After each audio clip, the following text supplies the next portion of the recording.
এইরকম মুচমুচে ডিমের চপ যদি বাড়িতেই বানিয়ে নেওয়া যায় তাহলে আশা করি আর দোকান থেকে কিনে খাওয়া লাগবে না। আর খুব সহজেই এই রেসিপিটা আমি আপনাদের সাথে শেয়ার করব। এর জন্য এখানে নিয়ে নিয়েছি দুটো ডিম আমি 4 ভাগ করে নেব। এখানে চাইলে আপনারা 2 ভাগও করে নিতে পারবেন। এরপর ফ্রাই প্যানে সরিষার তেল গরম করে এর মধ্যে দিয়ে দেব গোটা জিরে আর দিয়ে দেব রসুন কুচি। রসুন ভাজা হয়ে আসলে দিয়ে দেব পেঁয়াজ আর কাঁচা ঝাল, দেব পরিমাণ মতো হলুদ আর স্বাদ মতো লবণ।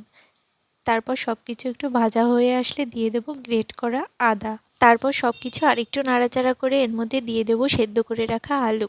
এখানে 3টে আলু সেদ্ধ করে আমি ম্যাশ করে নিয়েছি।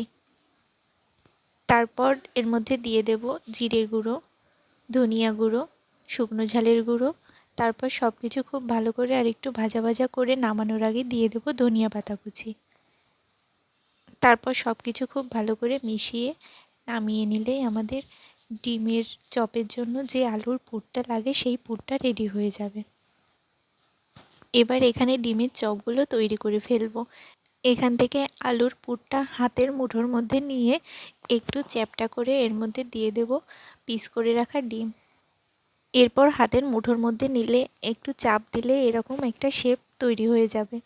আমি এখানে আবার একটা করে দেখাচ্ছি। এখানে এই আলুর পুরটা হাতের মধ্যে নিয়ে গোল করে একটু চ্যাপ্টা করে মাঝে ডিমের পিসটা দিয়ে এইভাবে হাত দিয়ে চাপ দিয়ে নিলেই তৈরি হয়ে যাবে।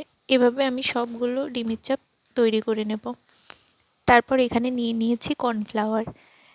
একটা ডিমের চপ এই কর্নফ্লাওয়ারের মধ্যে দিয়ে গড়িয়ে নেব। এইভাবে সবগুলো ডিমের চপ আমি তৈরি করে নেব।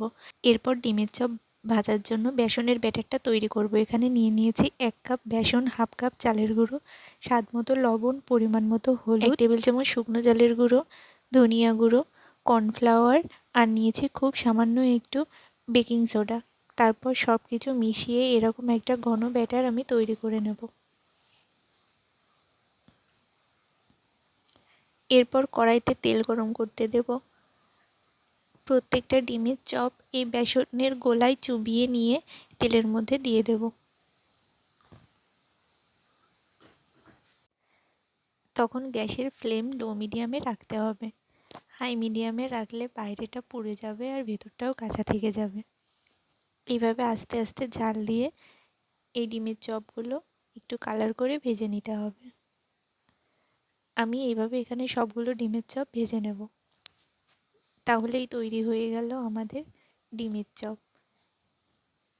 আশা করি এই রেসিপিটা দেখে বাড়িতেই তৈরি করে নিলে আর দোকান থেকে কিনতে হবে না।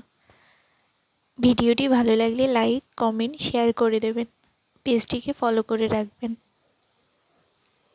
ভিডিওটি শেষ পর্যন্ত দেখার জন্য সবাইকে অনেক ধন্যবাদ।